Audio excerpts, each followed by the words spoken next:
Bismillahirrahmanirrahim. Qala al-musannifu rahimahullahu ta'ala nafa'ana bihi bi'ulumi fid dharain amin. Wakila syi'ran, wakila lanten ucapaken apa pengucap. Wakila lanten ucapaken apa pengucap syi'ran hale rupa syair. Hale rupa syair turiduna ngarepaken sapa sira kabeh. Turiduna ngarepaken sapa sira kabeh idrakal ma'ali ing nemu keluhuran. Idrakal ma'ali ing nemu keluhuran. Rakhisatan hale murah. Rakhisatan hale murah. Wala budda lan ora kena ora dunas syahdi ing dalem arae malam. Ing dalem arae malam. Min ibadin nahli saking entupe tawon. Saking entupe tawon. Banyak orang yang menginginkan kemuliaan, keluhuran. Jadi mulia, jadi orang mulia banyak. Tapi inginnya yang murah, inginnya dicapai dengan cara yang sangat mudah. Ingin jadi orang alim, tapi pengennya dicapai dengan cara santai-santai saja. Inginnya dicapai dengan cara yang mudah, yang paling mudah. Bagaimana bisa? Dia tidak pernah memperjuangkan ilmunya, tidak pernah susah payah untuk mencapai atau mendapatkan ilmu, tidak pernah payah untuk mencari ilmu, belajar. Bagaimana mungkin dia bisa mencapai sukses sehingga menjadi orang alim? Hanya keinginannya tinggi. Keinginannya saja yang tinggi. Inginnya dengan cara mudah, langsung bisa, langsung alim. Mana ada? Tidak ada. Semuanya butuh berjuang. Semuanya butuh berjuang.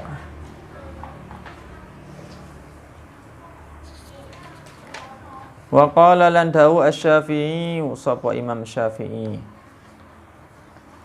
Butuh perjuangan semua, pengorbanan, baik waktu, baik pengorbanan tenaga, pikiran, pengorbanan semuanya. Orang mau jadi orang sukses itu butuh pengorbanan. Yang enggak butuh pengorbanan itu hanya orang mau menghasilkan iler atau ketek, ya, nggak usah butuh pengorbanan, cukup tidur saja ngiler sudah keluar kotoran matanya sudah keluar, itu nggak butuh pengorbanan. Ya, kalau ilmu semuanya butuh pengorbanan, apalagi para hufad, para penghafal Al-Quran, itu semuanya butuh pengorbanan. Selain pengorbanan kesulitan, cobaannya juga berat. Semua aslinya juga pasti ada cobaannya. Orang cari ilmu itu cobaan berat. Sembarang cobaannya, macam-macam cobaannya. Di antaranya dikasih sakit. Saya saja semenjak belajar, ya, saya itu sering sakit. Bahkan mungkin hampir banyak macam yang sudah penyakit yang sudah pernah saya kenali. Yang pernah saya alami itu ya banyak. Macam-macamnya penyakit pernah dialami. Tapi ya tak gentar, terus sungguh-sungguh belajarnya, terus melanjutkan belajarnya.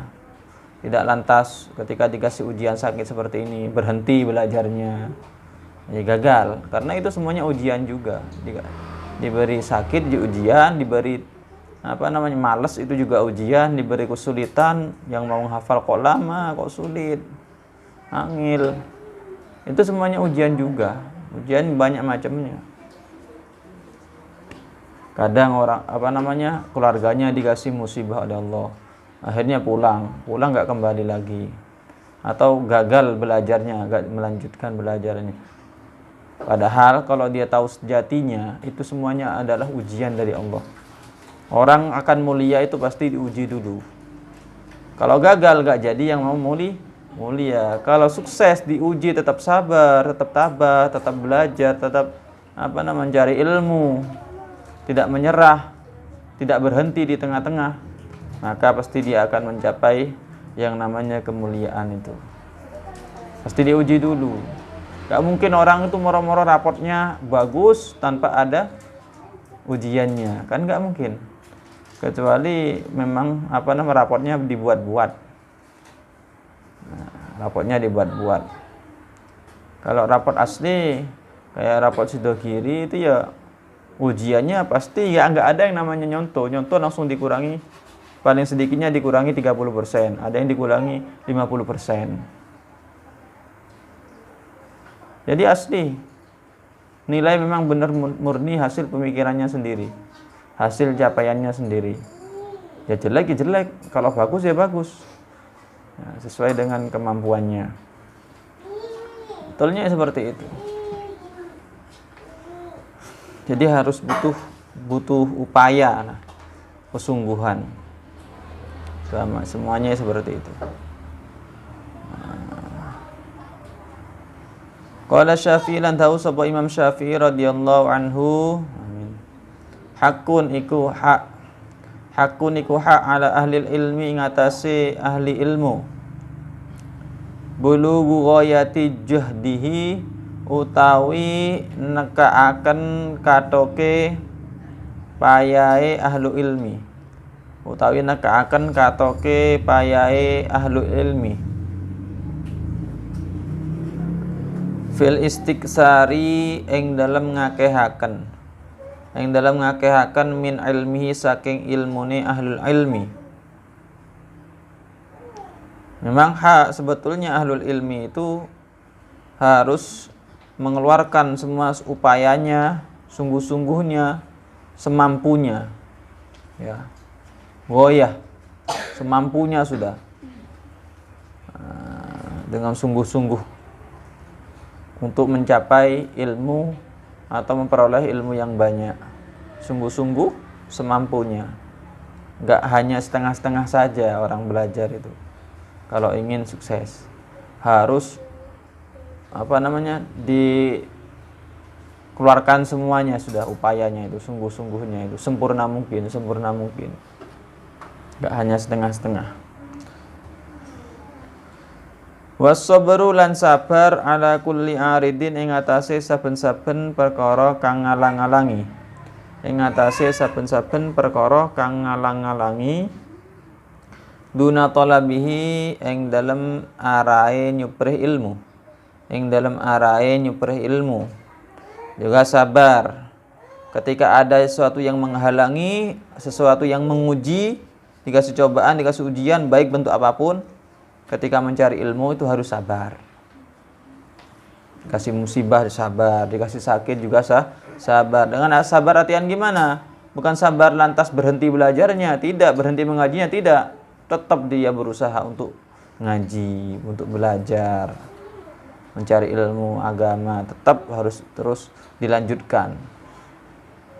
Di samping itu dia juga harus sabar ketika dapat ujian, baik sakit, baik musibah, baik kesulitan. Ini yang mudah orang gagal itu biasanya karena kesulitan, dikasih cobaan oleh Allah. Sebetulnya nggak mandang yang pintar, maksudnya yang cerdas atau yang nggak cerdas ya. Kalau orang itu bisa melaluinya dengan sabar, sukses. Seperti ceritanya Ibnu Hajar, Imam Ibnu Hajar. Imam Ibnu Hajar ini bukan nama aslinya, Ibnu Hajar itu julukannya, anaknya batu. Kenapa? Imam Ibnu Hajar itu kan ketika belajar di pesantren itu lama, yang mau menghafal Fatihah itu lama, bertahun-tahun, bahkan puluhan tahun, lebih 10 tahun yang menghafal Fatihah itu. Nggak hafal-hafal masih. Nggak hafal-hafal lebih 10 tahun. Kira-kira anak sekarang menghafal Fatihah, semisal menghafal Fatihah, seminggu nggak hafal-hafal, sudah kayak sudah merasa putus asa sudah. Saya nggak mampu untuk mencari ilmu sudah.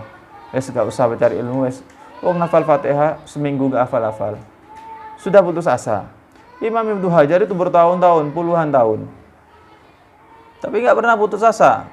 Ketika sudah nyampe agak lama, 10 tahun lebih, ya, udah puluhan tahun, kemudian Imam Ibnu Hajar itu merasa agak putus asa. Akhirnya pamit pulang dari tempat belajarnya. Di tengah perjalanan kok ternyata berhenti sejenak, istirahat, berhenti sejenak. Di sampingnya ada batu besar dan ada tetesan dari atas, tetesan air, entah dari gunung, entah dari mana, tetesan terus menetes, nggak pernah berhenti, tetesan, tes. Ternyata hasil dari tetesan air yang sangat lembut itu, ternyata batunya itu bisa berlubang dalam akibat tetesan air. Padahal air itu lembut. Air yang lembut seperti itu bisa melubangi batu yang sangat keras seperti itu. Tetesan air tetesan bisa melubangi batu sekeras itu.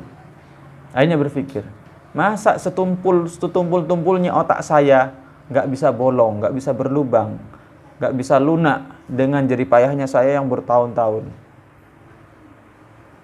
Kalau saya putus asa berarti kalah sama air yang bisa melubangi batu yang sangat keras itu.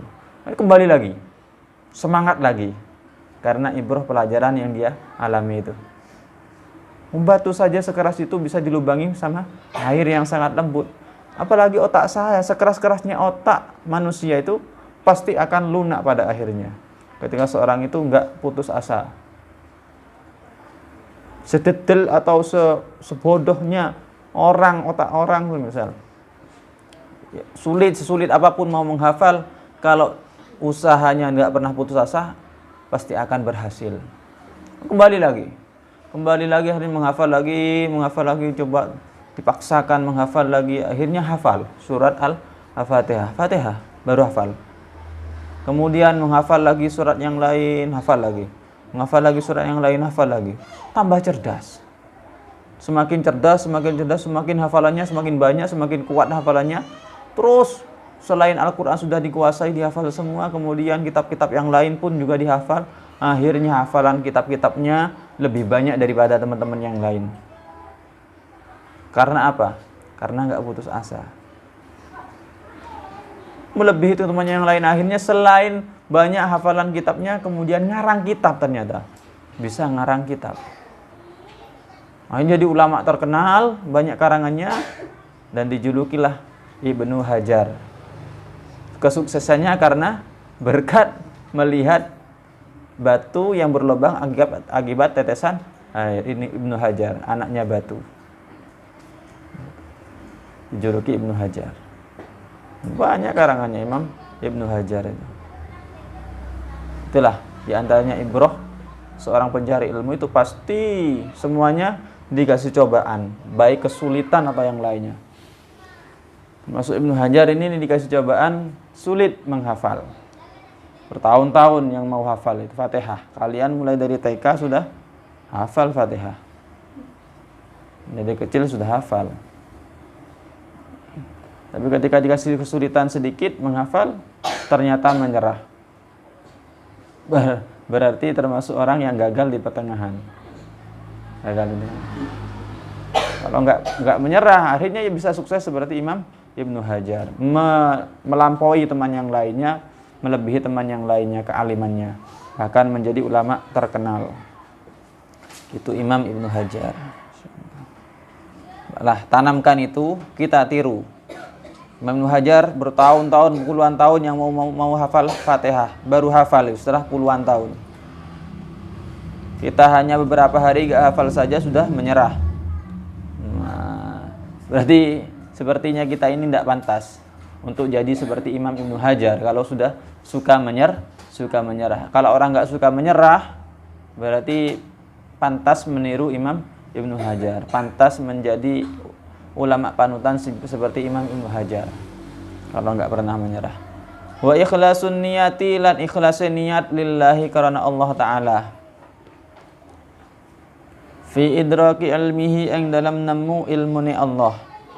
Yang dalam nemu ilmuni Allah. Nasson, yang dalam arain nas. ing dalam arahin nas wastimbaton lan istimbat perumusan dalil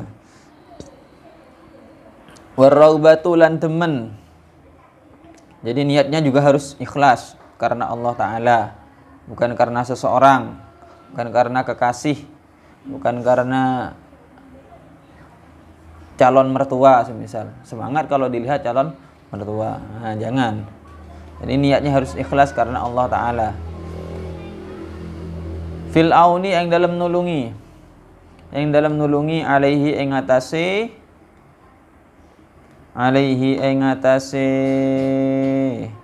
ahlul ilmi, suka menolong karena Allah Ta'ala suka menolong orang yang belajar ilmu agama. Perhatianlah sama orang yang mencari ilmu. Waqad qala lan teman-teman dawuh sapa Nabi sallallahu alaihi wasallam, ihris luba sira alama ing atase barang yanfa'uka kan manfaati apa ma ing sira, yanfa'uka kang manfaati apa ma ka ing sira. Wasta'in lan jaluk tulung sira billahi kelawan Allah Ta'ala. Lomanlah kalian, dermawanlah terhadap sesuatu yang ada manfaatnya untuk kalian. Jangan pelit kalau itu ada manfaatnya. Sedekah jelas bermanfaat. Bukan hanya di dunia, di akhirat pun juga akan panen. Akan bisa memanen manfaatnya. Jangan pelit bersedekah. Semuanya untuk ilmu, beli kitab kok merasa terbebani. Beli kitab, kok mahal kitabnya ya, nggak usah beli dulu wes, kapan-kapan aja. Padahal sesuatu yang sangat manfaat, sangat dibutuhkan untuk mendapatkan ilmu. Beli pulpen untuk makna, wes nggak usah beli pulpen wes, dilihat saja kitabnya, nggak usah ditulisi. Eman. Padahal sesuatu yang sangat bermanfaat, sangat dibutuhkan dalam memperoleh ilmu. Insyaallah. Kalau orang sudah pelit sama sesuatu yang bisa bermanfaat, nah, mau gimana bisa dia itu sukses memperoleh apa yang ingin dia capai? Sulit. Suruh loman. Orang pencari ilmu itu suruh loman, disuruh dermawan, dan banyak-banyak minta pertolongan kepada Allah. Sepintar apapun kalau meremehkan gagal pada akhirnya. Sebodoh apapun, sedetail apapun, sulit mau hafal, tapi dia selalu berharap kepada Allah, meminta pertolongan Allah, pasti juga akan sukses pada akhirnya. Tidak pernah putus asa, tidak meremehkan. Meskipun orangnya cerdas, pinter, tapi suka meremehkan, ya, gak aktif, suka meremehkan gurunya, meremehkan ilmunya, juga akan sukses juga pada akhirnya. Pinternya hilang di kelas saja. Setelah selesai belajar, berkeluarga, bermasyarakat, sudah gak ada apa-apanya, sudah gagal, kayak gak pernah belajar ilmu agama. Alhamdulillah. Allah alam sabal Fatihah.